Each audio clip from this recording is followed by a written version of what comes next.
to the official podcast at ContentChampion.com. Join our heroic quest to discover truly epic content marketing. Introducing your host, the content champion himself, Loz James. Hi folks, welcome to episode 32 of the Content Champion podcast. Thanks for listening. This time, it's my great pleasure to be speaking with marketing, sales and business development expert Matt Heinz of Heinz Marketing. For over 15 years, Matt has delivered measurable results for his clients, so there's no better authority with which to discuss the specifics of developing a documented and coherent content marketing strategy. Let's dive in.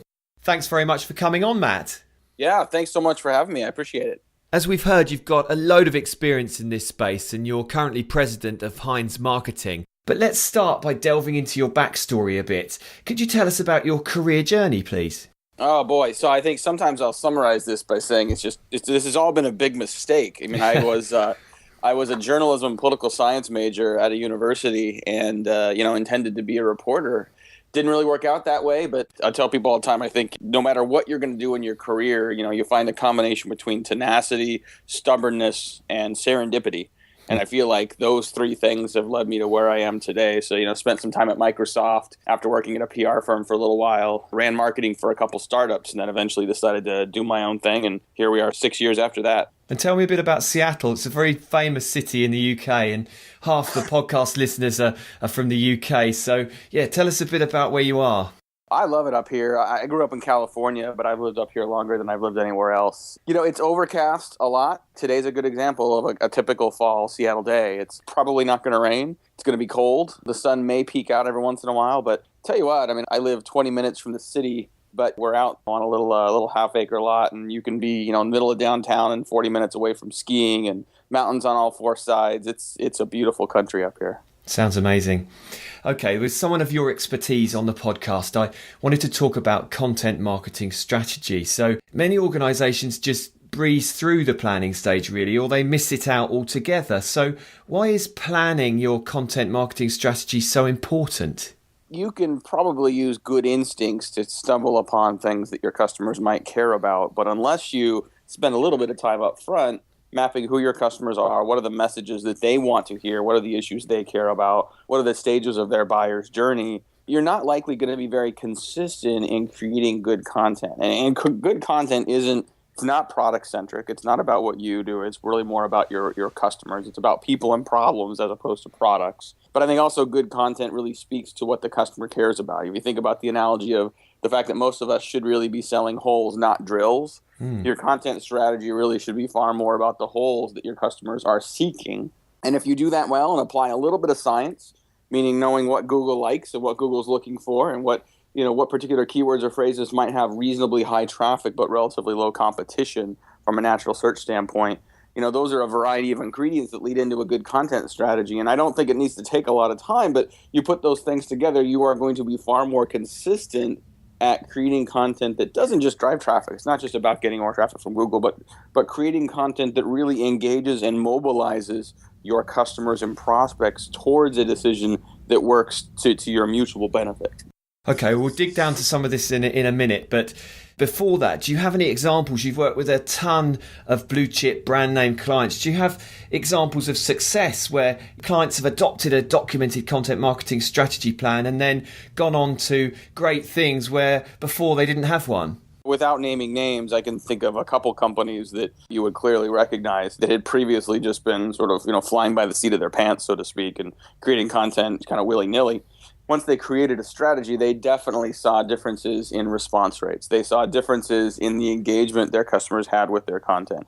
It wasn't, when they looked at traffic, they said, well, our traffic may not necessarily have changed, but our click-through has changed. Our conversion of content into engagement and leads and registrations on various activities was definitely going up. I think the other success, the other point of success, I would say, for those companies is not creating a plan and blindly following it.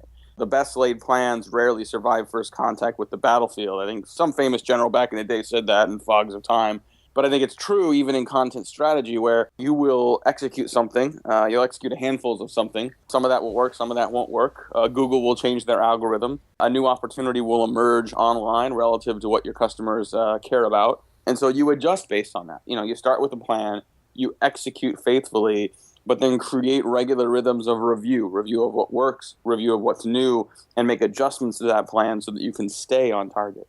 Okay, so where do we start with this process then? Do we begin with understanding core audiences, messaging, what metrics clients want to measure, what internal resources they have available for content marketing? What's ground zero in terms of adopting a coherent content marketing strategy? I think there's two things. I think first is, what does success look like? Knowing what as a business you're trying to achieve. Your content is not necessarily going to drive immediate sales. We're not looking for content to be a direct response channel. But knowing what success is and how you're going to measure that is pretty important from a business standpoint. Potentially more important than that from a content planning standpoint is a deep understanding of your customers. Who are they? What do they care about? What issues are they dealing with? What are the things that they come into work every day and struggle with? Much of the content you're going to create, the majority of the volume of content you're going to create is going to be top and middle of funnel. Meaning you're dealing with issues that don't have to do with deciding whether or not they want to use your product or service. They have to do with helping your prospects understand their current situation, helping them challenge their current status quo and commit to potentially doing something different. Those two early stages of the buying process have nothing to do with your product or service. So understanding what that actually means for your customers, what that means for your prospects, whoever your audience is, you can start to map that into the topics and the themes and the categories you need to be addressing. I'm not worried yet about channel. I'm not worried yet about whether we're blogging or videotaping or whatever. What I'm worried about is making sure that the message and the story is right on. And I looked at storylining in the last podcast, which fits in exactly with what you're just saying. So don't want to put you on the spot too much. Can we drill down into a sort of example of that where you're sitting with the client and what do you get them to map out exactly what they want to achieve and how they want to relate to the different sections of their audience, and then start to look at the type of ways they could tell that story? Yeah, let's use examples of companies I think doing a really nice job of that, especially in sort of B2B marketing. I think it's no coincidence that some of the companies doing the best job at content marketing in B2B happen to be companies that are trying to sell us technology services. I look at HubSpot, I look at Marketo, I look at Lattice, and there's a handful of companies that just do a phenomenal job with content. And what they're doing with that content is not selling us technology. Rarely do they write the article that says, here's how to decide how to buy a marketing technology platform, right? They have that content. But if you go to their blog, the majority of their content right now, it's about budgeting for 2015. It's about how to plan. It's about how to make a case to your CFO for that initiative you want to go forward with. Like, how has search changed in the last 12 months? And how do you need to adjust your search expectations going into next year?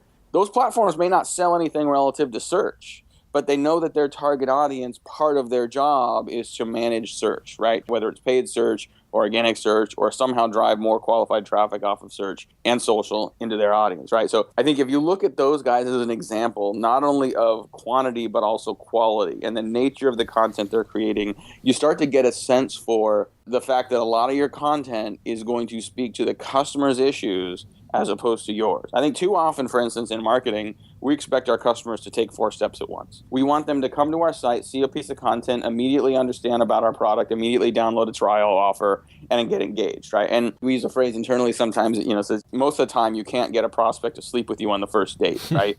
You have to warm them up a little bit. When they come see a piece of content, they may quickly discover who you are, but they're not ready to take the next step. So increasing the impressions and the quality of impressions that you have with prospects through value-added content over time will increase the percent of those customers that get to know you, get to know who you are, get to know what you do. And when the time is right, they will engage with you on the product side as well. And this is a difficult question that comes out of that because it's not a generic process. It's not a cookie cutter process, but what generally do those stages look like of going through that typical journey? Does it start with exploration and then they might find the company they want and then they might find the specific product within that company? How does that work? So everyone's got a slightly different view of this. I think the one I typically will quote is from Serious Decisions. The first 2 stages they use, like I said, have nothing to do typically with your product or service. Stage 1 is loosening of the status quo, right? It's addressing someone where they are, where they're not seeking a change. So your job as a marketer is to help them think a little differently about what they're currently trying to achieve. Help them start to question their current state. The current state is actually leading them to an outcome that they care about. So that's stage 1 is loosening of the status quo. Stage 2 is committing to change. Getting to the point where the cost of change is lower than the cost of staying the same. Therefore, I'm willing to do something about that. Then you start to get to the point where you start to look at options, you're starting to evaluate solutions. And then before you buy, you get to this interesting stage called validating the decision. And validating the decision is re-validating and reconfirming the commitment to change, as well as validating the decision to go with your company. Another way to think about that, if you want to be really simple, is to divide it into 2 stages. The first stage is believe. The second stage is believe in me. And too often companies want to go straight to the believe in me. You want to go straight to the I'm the greatest thing since sliced bread. I'm the best product you need. You need to go with me. But before you can start evaluating solutions, you need to believe in the change. You need to believe in what that solution represents and the outcome it can generate for you or your business. And I guess after the sale, it's a case of content that helps the client to continue believing in you, isn't it? Sure. Yeah. I mean, I think, we still think in terms of sales funnels a lot, right? And you hear all these people saying, well, the sales funnel's dead. Well, maybe, but right, it's still a valuable construct to do planning and to execute. But I would argue for a lot of businesses, the sales funnel at least is only half true, right? I mean, the bottom of the sales funnel is really what I would call the middle of the sales bow tie, which means once you've got that closed deal, now your job is to realize the lifetime value inherent in that customer. Now you have to continue not just to reinforce the belief in the outcome, but now you have to help realize that outcome for that prospect. And so now all of a sudden sales, marketing, and product have to work very closely together to achieve that. And the strategy plan has to go on through all those stages to be on the sale as well. And again, lots of people don't even look at those stages. So we're aiming for a kind of written plan or a document that everyone can buy into. And this can really take any form that fits your exact setup and requirements, can't it? Pretty much. You can get really formal about it. I think there's some amazing tools out there that can help you plan and execute on a content strategy. A lot of the clients we work with just work with a pretty simple spreadsheet. I would say if you want to do a content plan based on the buyer journey construct we're talking about, take your target audiences, your different personas you're reaching, put those down the left-hand side of a nice spreadsheet in one column, and then across the next several columns, going across rows, just enumerate those different stages. Stage 1, challenging the status quo. Stage 2, committing to change. What's the type of content? What are the messages? What are the stories for each of those personas that you would need to tell in each of those cells in that spreadsheet? That can be a very simple basis for then saying, okay, now what does my editorial calendar look like? A content plan is very different than an editorial calendar. I think it's difficult to go straight from nothing to what am I going to blog about next Tuesday. So I think that tool that enumerates who your personas are and what buyer stages they go through becomes a reference point for creating and adjusting over time the editorial calendar that says what you're actually going to produce. And that's the fascinating part of this from my point of view, the content plan merging and informing the content calendar, the editorial calendar. So you've touched on this already, the type of content for each stage of the process. In general terms, what types of content fit with the different parts of the journey you've described? There isn't a sort of rhyme or reason, and I don't think we're not necessarily looking at, it's blog posts first and then it's videos next. I think a lot of that has to do with the nature of your buyer, right? I mean, if you're selling to someone who's maybe more of a manager, director level, white papers still work and a blog post work. If you're selling to more of a senior audience, more of a CMO audience, I don't know a lot of CMOs that are reading white papers. They're delegating that to their teams, right? And to their directs. Short videos work well. Slide share presentations worked well. Take that content and put it into a 15, 20 slide presentation with fewer words and a lot more words and maybe the transcript underneath so that a CMO can flip through it very quickly and get the gist and potentially forward it on to someone in their organization to make a decision. So you got to understand sort of where that audience is. We have some clients that are very, very heavy on social. Social is a great channel to reach them as well as to communicate different pieces of content with them. We have other audiences that aren't anywhere near social. We have one audience where basically our target persona is a 55-year-old woman. Not to say that 55-year-old women aren't on social, but they're clearly not going to be on social at the same volume as, say, the millennial targets we have for other products and services. So you got to know your audience and know more than just what their buyer journey is, but what are their consumption habits? What tools are they using? What channels are they using? Who are they looking to get ideas? Who are the influencers that already have their attention? Lots of different variables that you can play with there that can actually give you some leverage.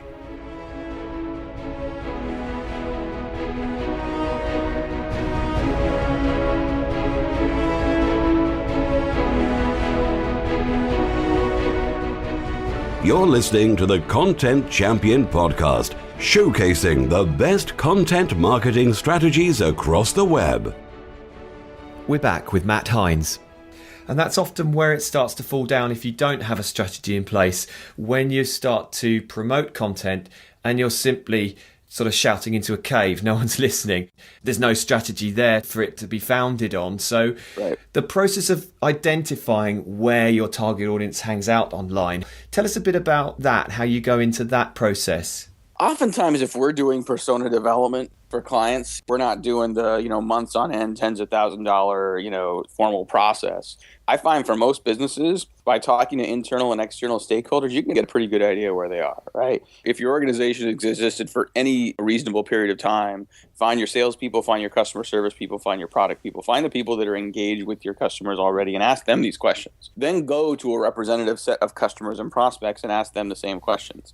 I would say in 6 to 8 quick, 20, 30-minute interviews, you probably get a pretty good sense of what's out there. If you go to the trade press is usually, for whatever industry, is usually a pretty good indicator of what's working. They'll enumerate many cases the most influential people in particular categories. You can use a tool like Littlebird, a little startup based out here in Portland, Oregon. You can throw in any particular term or keyword or phrase or category, and it will tell you who are the most influential people in that category. And by studying their habits, okay, how do they communicate, right? If they're influential within a particular audience, not only are they people you're going to want to communicate to and through, but also, are they mostly bloggers? Do they mostly do video? Are they mostly speaking? I know some industries where the most influential people aren't blogging at all, but they're mostly doing teleconference calls. They're mostly speaking. They're mostly doing one-to-one coaching. Okay, well, if that's the way that exists, what do you got to do to make sure that, you're still communicating to and through that influencer to reach your audience? And so that's less about message, more about channel. But you can have the best messages in the world. If you pick the wrong channel, it's probably not going to get through. And I know you do this for a living, so you make it sound very simple, but that's what comes out of this. It needn't be hard.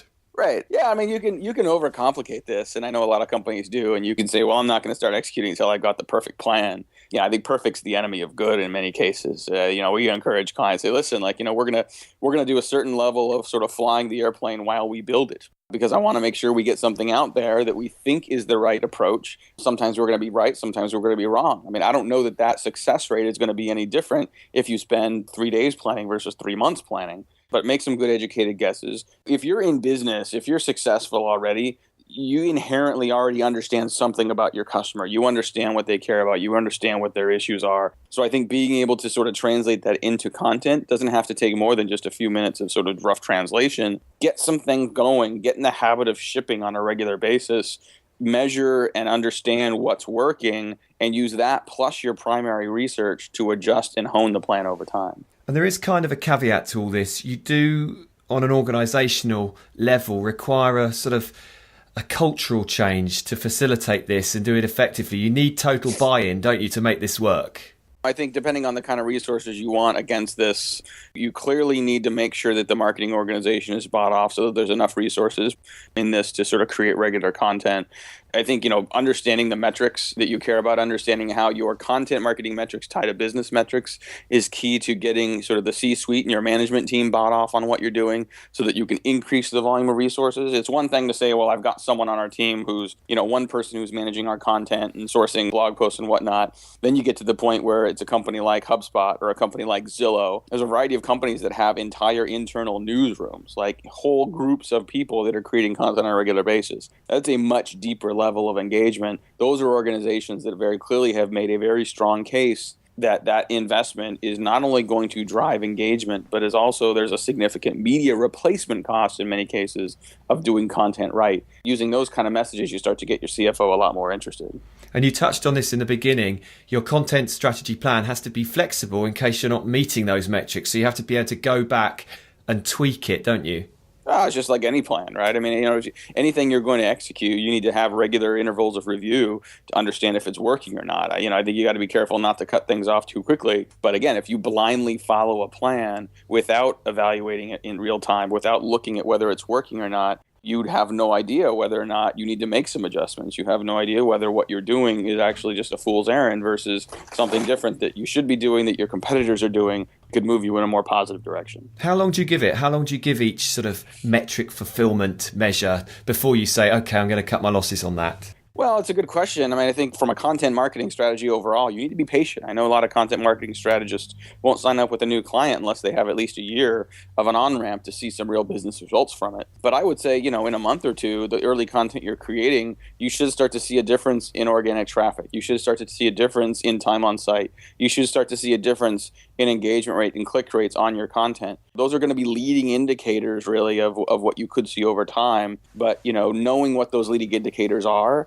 tells you you're on track. And then you can also look at things like types of content, formats of content, length of content, specific topics versus other topics, and sort of make those micro adjustments to say, okay, maybe I should write more about sales and less about marketing, because that content tends to get passed along more rapidly. It tends to get more readership, tends to get better conversions. Those are the micro steps that you can start to follow on a regular basis. Okay, and what should we be wary of when putting together our content marketing plan? What sort of things should we watch out for?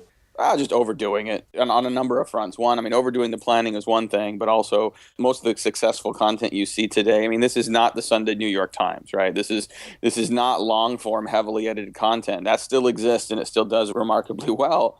But some of the best content I've seen is stuff that's, a couple hundred words. Sometimes you'll plan a piece of content and edit it and think it's going to be great, and it gets out there and it does okay, but it doesn't do great. You may get a bug in your ear and spend 10 minutes just flying through a piece of content that's an emotional response to something, and that could be the most viral, most impactful piece of content you have for the month. There's really no rhyme or reason behind that, which is, I think, why, as much as we talk about the quality of content, as much as we talk about how important it is to have good content, quantity is important as well. Shipping on a regular basis, getting your ideas out there so that other people can see it and respond to it is extremely important.